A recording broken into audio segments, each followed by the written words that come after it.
Who's that little man down there? Oh, that's Bojack. That's our official mascot right here. This is Bojack Horseman, our HR department. He's still got his balls, so he don't take no shit. Hey guys, what's going on? So we're here at Fudd Free Firearms. Good buddy of mine, Dario, owns the shop, shoots a lot of matches with us. I know I've been gone and off the YouTube for a while, but we're going to try to start this going again, try to make some better content for you guys. So I think today we're going to build a custom rifle, just give you guys an example of how it's done, showing you guys using good quality parts on what needs to be done. So let's go in there and check it out, see what he has going on in the shop. Okay guys, so we're in Fudd Free Firearms right now. What's up guys? How we doing today? Well, let's just start this off real quick with a little pocket up. What you carrying today, dude? Car keys, need a Louis wallet, Wolf 40 knife, always horizontally, best concealment. And then my favorite, Walter PDP with an acro, Gorilla Tactical with the holster. Uncle Jack, we love you, brother. Okay, nice. What about that watch? What you got there? Sub, beat the fucking shit. Use your tools, guys. Use your tools. And what's that belt, man? This is just a core. I mean, dude, it's simple. It works. They're pretty affordable. For all the guys in the gun industry, we like Gucci gear, but when cheap shit works pretty well, you can't argue against it. And then for the observation shirt to be cool, and always a Boston hat. Nice. And who's that little man down there? Oh, that's Bojack. That's our official mascot right here. This is Bojack Horseman, our HR department. He's still got his balls, so he don't take no shit. And you like saying rude words, right, bud? All the complaints go to him, okay? So, what are we doing today, man? What we got here? So a bunch of cool parts here. So. Yeah, we're gonna build a little bolt action. I kind of call it like a parts bin build, but it's a little Gucci. Got a proof barrel for impact action. My guys at Mile High cut it down from 26 to 16 inches, so it is a little chode. I found this old AI stock sitting in my parts drawer, so we're gonna drop in an Impact 737R into this. Build kind of like a truck mini rifle, I guess I'd call it. Something I can stop at the range with on the way home, relieve some stress, and still lay some decent groups down. Nice. Impact Precision 737R. This is kind of like the gold standard of Remington 700 actions. These things are fucking awesome. I run them in all my competition guns. Yeah, they're simple, they work, and they are fucking money. Yeah, that's pretty much what all the guys run right now in our rigs too for PRS. Dario shoots the PRS series with us when he's not home being a dad. Yeah, I'm still full dad mode right now. And then I shoot Trigger Tech triggers. I am a two-stage guy. It is preference. I like curved and two-stage. That is a shooter's preference. I already have this installed because I didn't feel like taking it off again. Yep. But yeah, these are pretty awesome. They're adjustable, and then you still have a good wall on them, which is awesome because I hate the accidental oops. No one wants an ND. So Dario is an SOT, just so you guys weren't wondering. Yes. That's why he's got all the cool toys like he's pulling out of the box right now. Yeah, I don't want to hear how do I get suppressor or mask because I get asked 100 times a day. We're going to toss a little KGM suppressor on this. That is the R30, I believe. R30, this is their longer one. I have the short one on my PSR rig, but where this gun is so short, I did want a little bit extra can to try to quiet it down. Titanium, they are super fucking light, and then I don't know if you can see the ports on the top. Yep. So these are designed almost kind of as like a brake, from what I've been told. So you put the set screws in on top, on the bottom, basically helps push the muzzle down. Okay. For something like 308's not that bad, or my 6 Creed you don't feel, but they give it to you, you might as well use it. Of course. What we got over here, man? All right, so this is kind of, I guess, the expensive part of the build. Just got me a Tangent Thaler 5-25 XR3 Fine Reticle. Okay. Yeah, these are pretty nice. I haven't shot a 5-25 yet. I have a 7-35 on my PSR rig. I like them a lot. I'm a big fan so far. Any piece of good glass needs to go in a good mount. Area 419. I'm not sponsored by them. I just fucking love their shit. Yeah. Actually, you guys want to sponsor me? I will take free parts. Maztec. Is that the 15K? It's the 15K. So I took the plastic off. This thing has not been out of the box yet. So we're gonna... A little unboxing here. So. Yeah, a little unboxing, guys. So this is kind of first time really hands-on with it. I have no time on this yet, but from what I hear, these things are supposed to fuck. Okay, guys, we're going to set this up real quick so we can start the build process. Hopefully YouTube doesn't kick this down. We're not building a firearm. Everything is already manufactured. We're just assembling it. So there's no actual manufacturing of firearms, but in the event that it does get kicked off YouTube, I'll find another channel we can put it on where you guys can click the link, watch the rest of the video, and then hop over there to watch the assembly of the firearm. Okay guys, we got the main components of the rifle set up over here. So we got the action, the trigger. It already has the trigger hanger on it. We'll show you guys how to put that on. We're just not going to do it. And then we got the barrel. Proof barrel cut down to 16 inches like he said. So Dario, you want to kind of talk us through what we're doing here? Yeah, so we have our action here. Step 1 is going to be installing the trigger. I'll walk you through that shortly. Step 2 will be installing the barrel. And then also make sure you have an action wrench. No, not giving a shout out, like not getting paid. I use Short Action Customs and Device. I've broken one of these. I emailed them, dude. They said send it in. I had a new one in 3 days. So yeah. Customer service with these guys is great. So make sure you have a good vise, and these come with the barrel shims. Long story short, you put the shims inside here. Put barrel in, close, lock, tighten down. This will hold your barrel nice and snug. I don't care about appearance. I know some people are super anal, especially if like AI barrels or something with a pretty Cerakote on it. Use masking tape because it will fucking mar your barrel. On these proof stainless, it doesn't leave any marks. So if that's up to you, I shoot my guns. I don't give a fuck about looks. It has to look cool, but if it has scratches, it adds character. Yeah. At the end of the day, guys, these things are tools, so make sure we're using them. So step 1, take your bolt out. Little lever over there, pull this straight out. This is a 90-degree throw. On the bottom, we have our 2 little screws. It is a T15, I believe. If I mess up on sizes or torque specs, I fucking apologize. Just before we get there, though, right, on these Trigger Tech hangers, or the impact hangers here, there's these 2 little, what'd you call those, detents? Yeah, 2 little detents, the roll pins. The silver hanger screws out of the bottom of the action over here. You just throw this on a bench or a roll of masking tape and you just hammer the roll pins in with the little punch. It's very simple. Just make sure you put this hanger in the right direction because I have put them in upside down before. And your action will not fit in your chassis. Yep. We all make mistakes. I admit to it. So real simple. Here's your action. Triggers in the hanger. This drops right in like this. I put marks on mine in the front when I take it out of the action just so I remember which way is forward. I'm not sure if it makes a difference, but I just like to not leave it up to chance. I do the same thing with the rings on for scopes. I take the scope ring off, it goes back on the same one, so I make sure they don't get messed up. Yeah. Always Loctite. Anything on a firearm, shit vibrates loose. Loctite fucking everything.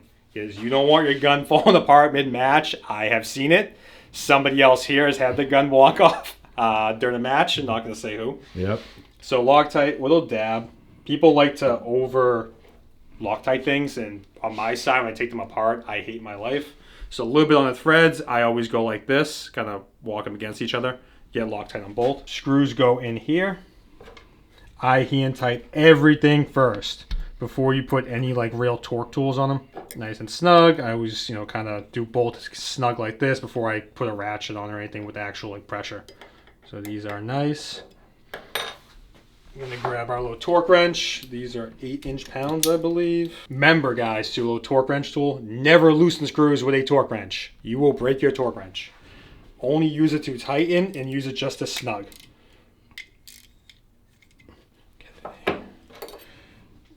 I always give it a little extra. Little quarter turn. Yeah, I like to do it with the bar at the end, just to make sure. You can feel it if you've worked on tools, bolts, cars. You know when screws are tight.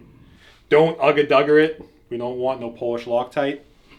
Or in German, good and tight. So this is nice and installed now.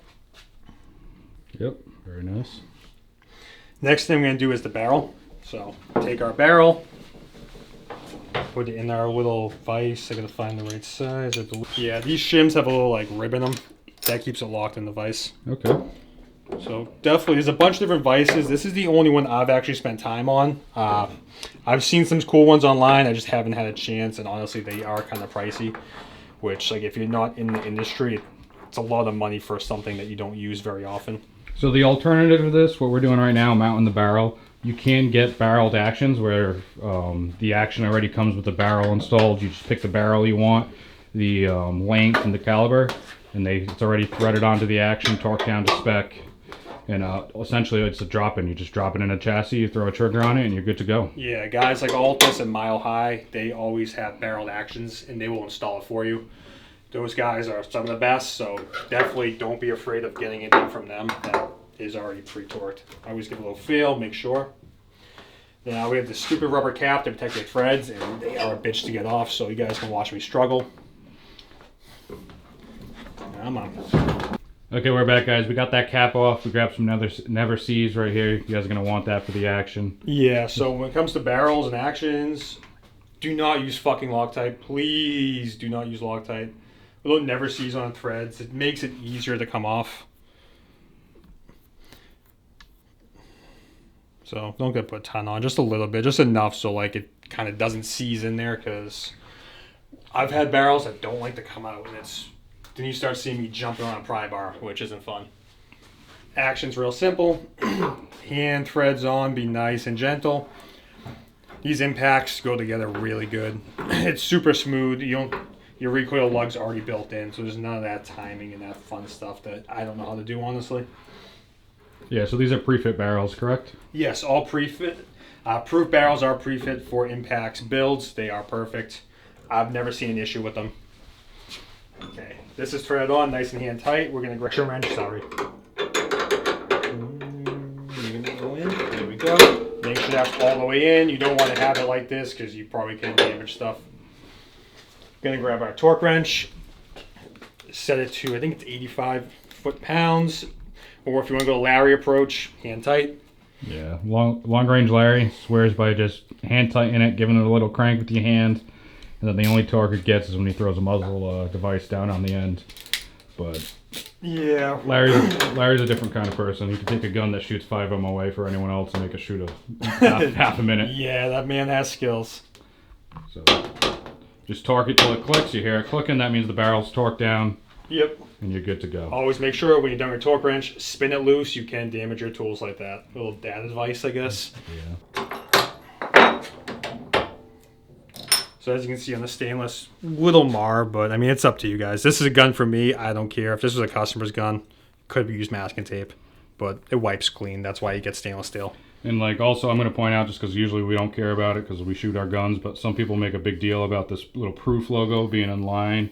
It so happened that was the case this time. Sometimes that doesn't happen. I believe mine's like down here somewhere, but like I said, we shoot our guns. Yeah, exactly. They're expensive guns, but we use them like tools and shit. This is a tool. So just reinstall your... Good to go. Okay, so we grabbed a tripod here just so we can do the action. It's a little bit easier. Yep. It's got an Ocker rail on the front. Yep, really right stuff. It is a full really right stuff tripod. So I'm just going to lock this in. That way we can just drop our action in. I'm going to hand tight the screws. And I'll just tilt it up and we'll torque it that way. It makes it way easier. If you have something like this that where basically you can have both hands free, it will make your life so much easier, guys. Like trying to hold stuff in awkward positions is how you break stuff. So this here literally just drops right in. It's that fucking easy. On this chassis itself, I had to do a little gunsmithing. Take this little notch out here just so our lever would clear. Yep. Nothing crazy, but just something to know if someone tries to do something like this and you say it doesn't fit. Okay, guys, so we have 2 screws. There's one back here. Yep. Right behind the trigger guard, there's a screw. Yep, on this action itself. So I got this one here bit, so it's a little tight. I'm going to swap back over to this one. I just like to go... And right in front of the mag well down here, guys, is another one. So I kind of like to do a little bit on each one first, kind of like you're torquing a lug nut. It's like you don't want to send it one direction 100%. So now I get both hands free. Twist this tight. These are both just hand snug, and then I'm going to go through and put some torque. Something you guys should do every once in a while too is recheck your torques on all your bolts and witness mark them. Yep. Ask me how I know. That's a whole nother conversation. Yeah, always witness mark anything on a firearm just because screws do come loose. So, yeah, we now have the assembled action inside the chassis. Little AI shorty. It's a 16.5-inch barrel, right? 16-inch barrel. So, one more thing too, guys. A little dad advice. If you have an impact, these always come loose. It is a known problem, so the simple solution is little blue Loctite, guys. Right on the threads there. Yep. You can use red. I've done it on some of my guns because I know I'm never changing the lever, so it kind of matters what you're doing with it. I've left mine. I'm just so used to it being loose. It's kind of just a pre-flight thing before shooting a stage. I'd give it a little snug. But okay, so what's next here, Dario? Let's do a quick little function test. So let's just, we know this is clear, nothing in there, no magazine, we're good. Yep. Safety first. Every gun is loaded until you verify. That might help. Yep. So we are good. We have a functioning, I don't know if we say firearm, is that? Yeah. Yeah, we have a functioning rifle. So we are good to go. This is all set here. Once again, we didn't manufacture a firearm. All we did was assemble components. Thread protector at the end. Yeah, if you guys have a barrel with threads, make sure you guys use thread protectors because they're super fine threads and they'll get damaged really easily. So we can take our can, just spin it on. If you're using muzzle devices, I always make sure to put some type of shim in here. Because metal on metal, shit seizes. With cans, I don't really matter as much. This has a nice lug that I can always twist off of. But with muzzle devices, even if it's a paper shim, just something between the barrel and the muzzle device, especially if you're using like a chemical, like a red Loctite or something. On suppressors, I do not use that stuff. Muzzle devices, I do. Nice and simple. Yeah, we have our rifle ready to go. So now we're going to switch over, mount some glass, and throw the LRF on there. We're going to mount some glass right now. Dario's going to walk us through it as our resident gunsmith. So let's get this ball rolling. Yeah, gunsmith, we'll call it. Mounting optics is everyone's least favorite thing to do. I don't enjoy it, but it is very fucking important. Getting yourself a tool like a Badger at that level, they're not that expensive, and honestly, it will make your life so much easier. With a bubble level ensures you have a level surface. I can guarantee this bench is probably not level, but with this here, like, you can adjust the platform to make sure you are dead on. That way your optic is level. Yeah, if it's something you're going to be doing a lot is mounting optics, highly recommend one. But if you're just going to buy one optic, throw it on a gun, find a shop locally, come here to Fudd Free, they'll mount it up for you. Yeah, so we're going to start here with our optic mount. 34 millimeter from area 419. So they're real simple, just 4 screws on the side. They come with their own little torque bit, which is awesome. I should unbox this, but area 419, man, they give you a nice case, foam, Loctite, and the torque bit, the torque driver for their mounts. It's awesome, man. I can't say enough good things about this company. So I wish they paid me for it, but their products speak for themselves. We all run them pretty much on all our guns, our competition guns. They all have 419 mounts. They're honestly, in my opinion, some of the best stuff you can buy.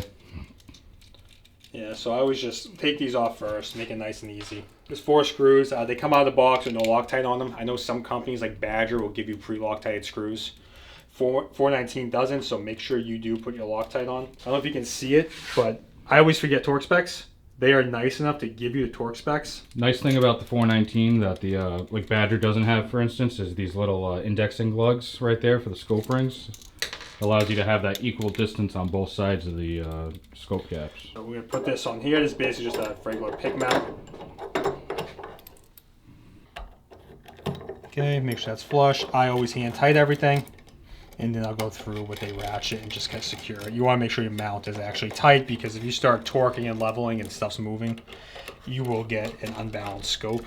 Also on these mounts, there is numbers on each screw. That is the order they want you to tighten them in. So I'm just going to double check that this is level again, because I moved it to unbox this scope. So we're good there. I always take a little lube, rub it on the inside of my mounts. This kind of makes it a little bit easier when you put the caps on, if you have to adjust the scope, like twist it to get it level. So it's right here. These are machined nice, perfect. This drops right in, wiggles nice and easily. Put the caps on. I was trying to push it down flat. And then I have this bad bubble level right now, guys. My really nice, expensive, fancy one. I dropped it yesterday and it's shattered, so I'm not too happy about that, but this level is fine. So I always take all my screws with the caps, I put a little Loctite on them. So I start with one with a blob on, and I kind of just walk the threads like this. I find it easier than squeezing the bottle 100 times. I always start with just a Torx bit. It's just basically a hand tool. So you want to make sure your scope is level, which that's actually dead on. Let's just double check, make sure our mount hasn't moved at all. Okay, so that's level. Always kind of move the bubble level a couple times, make sure so we're dead on. As for order of like front first, back first, I don't know. It's kind of preference. I always start in the back just because there's more room. So hand snug, you know, front right and then back left. Kind of go opposites. You want to treat like anything on scopes kind of like a car wheel. Do the same thing up front. I always kind of just like to kind of push it down with my hand. Just try to make sure this cap, there's a little wiggle room on it, so like it can walk slightly, but just kind of try to eyeball it. It does get kind of hard sometimes. Just depending on your workbench and stuff. Like I can't see the backside very well, but we're just gonna check it from the front. Just check this again. Always just keep checking your level, man. Like it's wild how much like little movements will throw these off. So just always keep checking your level. Like each step, it's like every time you touch a bolt, just check your level because you don't want to have to get this whole thing torqued down and have to redo it. Cap mounts on 419s are 18 inch-pounds, so just always set your torque. Remember, only ever use your torque wrench to tighten bolts, never loosen them with Yes. one. I kind of like to hold my torque tool down. Well, not my torque tool, my base, just because things do move. So I'll start up here. I'll give this a little snug. I didn't notice it didn't click yet. I'm just making sure it's nice and snug. Everything's still level. So I'll kind of like snug all four. Okay, still all good. And then now I'll go back to that first one. There's the click. Click. Click. So now, back is torqued. We're going to kind of rinse and repeat with the front, where I just like to hold this flat so things don't move. You're just holding the depth base level. Yeah, the base to my bench. So we're just gonna snug all these. Because with the torque wrench, it's along a handle, you get more torque, stuff like that. So I just like to hand snug them before we actually send things home. Okay. So there's that click.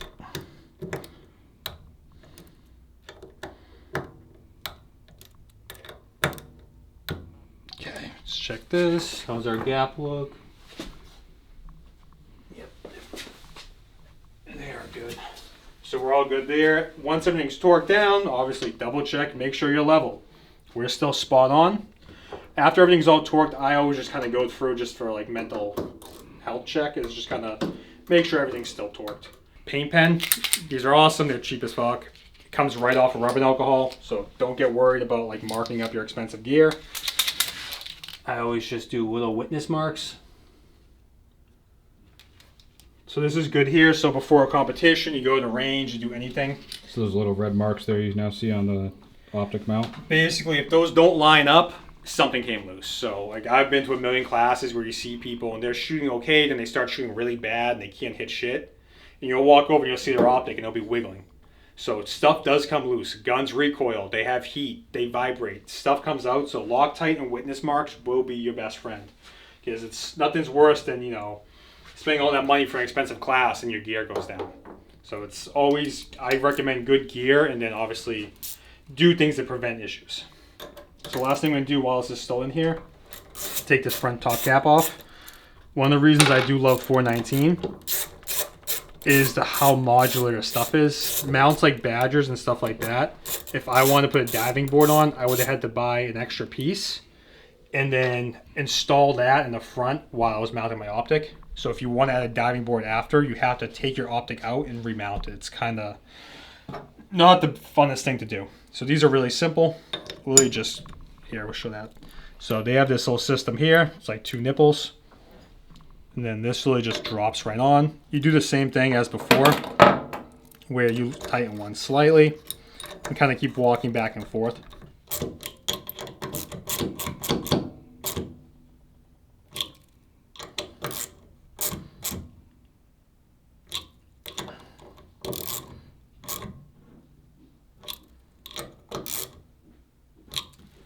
That feels good by hand. Just make quadruple check.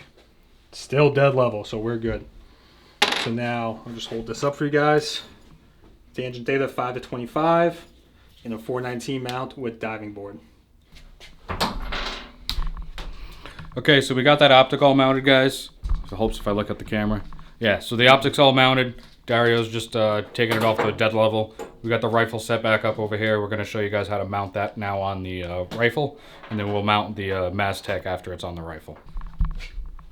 Once again, this is the Impact 737R with the proof barrel and an Accuracy International Arctic Warfare chassis with a dope little paint job. So what are you doing here, Dario? So now this literally just mounts right in the pick rail. I'm just gonna ballpark where I think this goes. We're gonna have to start eye relief. Eye relief can vary different per shooter, kind of depending on like your body posture and stuff. So I'm just gonna screw this on hand tight, one screw. This isn't our final mounting. This is just my guess of where I need the optic.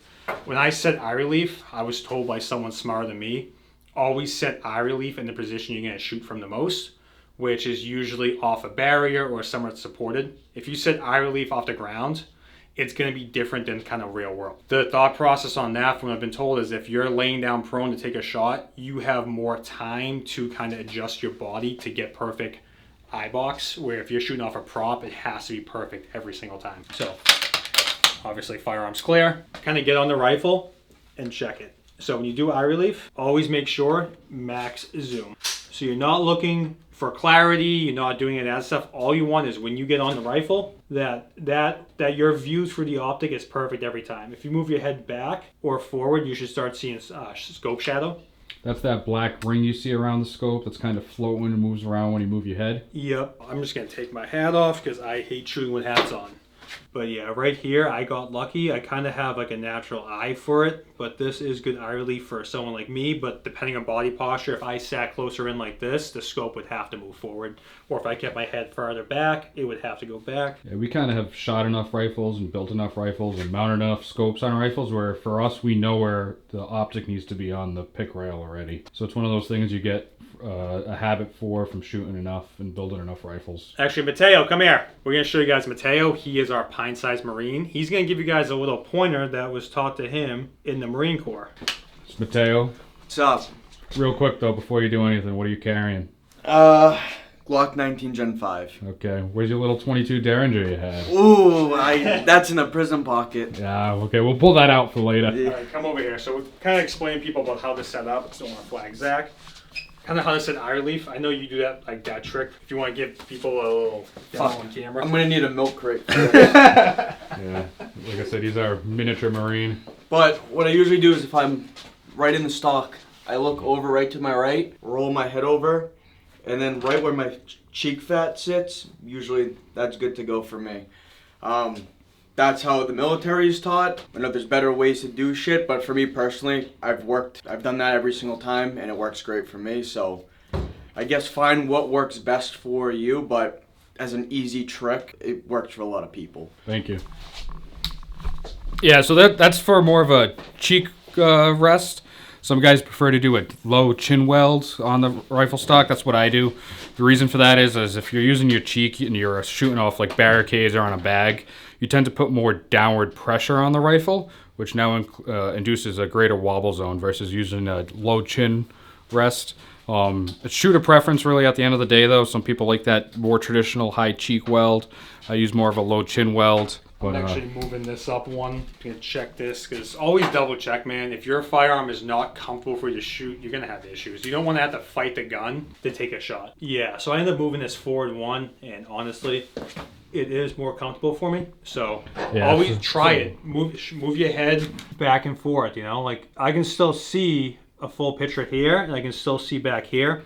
My head's kind of about here is my natural position, but if I move back like this, I can still see clearly. Certain optics have better eye boxes. With that being said, like companies like Leopold, I love them. They have a great eye box. They're really good for newer shooters. For price point, glass quality, and they're easy to shoot. Companies like Night Force, great quality optics, but they have a very tight eye box where like if I move my head this far forward, I will get scope shadow. So it is kind of like if you have great body positioning and you know where your head is every time, Night Force are awesome. The quality is great. It's just for newer shooters, I recommend stuff like Leopold. I think personally it's easier for people to shoot with a bigger eye box than the 5% glass quality difference that you won't notice. The tangents are really good in the ZCOs if you want to talk bougie. But yeah, this is comfortable for me. So we're gonna go back over here. I'm gonna hand tight all these screws. So order is 1, 2, 3, 4. It said area 419. is nice enough to mark them for us because I forget things. So always go hand tight. Grab a torque wrench. So on these screws to the action itself, it's 45 inch-pounds. I have these memorized. I do a lot of them. But I said the torque specs are actually on inside there, which Zach showed you earlier. So we're just going to go in order. So with scopes, it's really important you guys follow the torque specs, especially on the ring caps. Yes. So there's been tons of issues and stuff where guys do it at home, they're not paying attention, and they torque down these too hard, and they end up cracking the glass in the tube. And now you're kind of shit out of luck where you don't have a scope, and half the time they're not going to warranty them because you fucked it up and it wasn't a manufacturer defect. Ugga we all joke about it, but use torque specs and always make sure to try to keep the caps level as possible. If you just crank it down, I've seen, especially a lot of like military stuff, they kind of ugga it in. Then right back here, always just witness mark. Some people, they have different color preferences. Some people do things fancy. As long as there's a line and I can see it, I'm happy. I just want to make sure. So I always, anytime before I shoot a match or shoot my gun, I always just check and make sure red lines are, level. No matter what you do, Loctite, no matter what, they eventually will rattle loose. So check your gear, and then always said just a little brake cleaner or rubbing alcohol that wipes right off. Use a paint pen again. So we are all set up now. We have our scope mounted, our rifle is together. We are good to go. The next thing up is this fancy Maztec, which I am excited for because I've been wanting one of these for a long time. Finally had the chance to get my hands on one, and I'm like a little kid on Christmas, man. I'm a sucker for FDE, so color does make me happy. So on LRFs, they're simple. They just mount right on the bridges. Let's just put this cap down. Yeah, get you a little bit more room. So this just basically just pick rail. So these go on. You can use either a socket or a flathead. Socket will be better. So same thing on the side of this, 60 inch-pounds max. They are nice enough to label it for you, which is great because when you don't know, ugga can be a bad idea. Make sure you guys are using inch-pounds and not foot-pounds. Oh, we've seen that happen quite a few times. It's the tiny torque wrenches, not the big ones. So I kind of guessed on this. It was a 13 millimeter. I was right. Hopefully. So I always start everything by hand first, just to make sure, guys. Do it by hand. If it doesn't feel right, you'll know when there's not a lot of torque on it, and you will save your threads, because the last thing you want to do is break your expensive toys. And ask me, I have fucking done it, and you will need to pour out a whiskey or a tequila after, because you will be sad. So I'm just gonna snug them both so they're torqued. Very Good nice. to go there. Last but not least, I think they gave us some Velcro in here. Let's check. No Velcro. Come on, Craig. Oh, hold on. Might have some. Oh, I lied. I take back what I said. The Maztec guys do care about us. This chassis already had Velcro. I was using some type of LRF on this before. Not sure it was an Impact 4000. Yeah, I think it was that Impact on the ZCO is what was on there earlier. Yeah, oh, that old thing kicking around. Kidding. Yeah, so it's really simple. Just kind of put your remote here. Give it a little press, and then we're going to snake the cable up. So I'm going to get some zip ties and zip tie this in, but I always kind of just like to dry run how I'm going to snake this. So this here is kind of personal preference, guys. You just you just figure out how you want to snake it in there. Secure it with zip ties. You don't want any of those cables hanging around loose to where they could snag hazard, get caught on something. Next thing you know, you're ripping out the plug and breaking it. Hopefully they're not as fragile as a NATO plug and all that on like your PEC 15s, because those things break all the time. And also, I'll show you guys this because I just noticed it. I just kind of set my Maztec back flush, but if you look at this, it's hitting the turret now. So we're just going to have to untorque this and move it forward. So always kind of dry fit before you start zip tying and really securing stuff. I probably should have tested it before I torqued it, but whatever. It's just a bolt. It's no big deal. Okay, guys, so we got that on there. We're going to show you guys something why it's really important to make sure you guys test fit your stuff before you start zip tying stuff down. Luckily, we didn't zip tie anything down. We just torqued it down. Super easy to fix and change. But take a look at this, okay? You want to explain it to me? Yeah, so we have the cable for the Maztec, right? See how it's hitting the back over here with the scope turrets? It's not something we like. We'd eventually going to try to get a 90-degree plug, so it just comes straight down, and then we'd be able to wrap it around, zip tie it like we need to. So the Maztec will come off right now while we get a 90-degree plug for the cable. But just something important to make sure you test fit everything before you start doing it all up nice. In the video, hopefully you guys got something out of it. Make sure you say thanks to Dario back there. Follow his shop. It's Fudd Free Firearms. Also Plan B Defense on Instagram. He's going to be starting a YouTube soon. He bought all the shit. He just hasn't done it yet. Yeah. So get on it. I'm going to try to make more videos for everyone. If you liked this, leave a comment, subscribe, whatever that stupid shit is.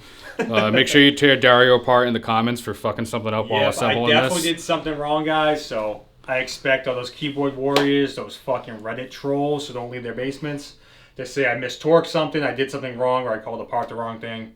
I'm fucking sorry, man. It is what it is. Like I said, we wanted to try to give you guys a good instructional video on how to do this at home for yourselves if you guys buy the parts. Like I said, you can skip the hard part with the barrel vise. If you just buy the barrel to action, you can do pretty much 99% the rest of it yourself at home. But thanks for watching the video, guys. Thanks, guys. Have a great day. Do we want to say it? I don't have a flannel on. No flannel daddies here. Breeding free zone. Is someone ovulating? Sorry. Probably Mateo. All right, cool. So this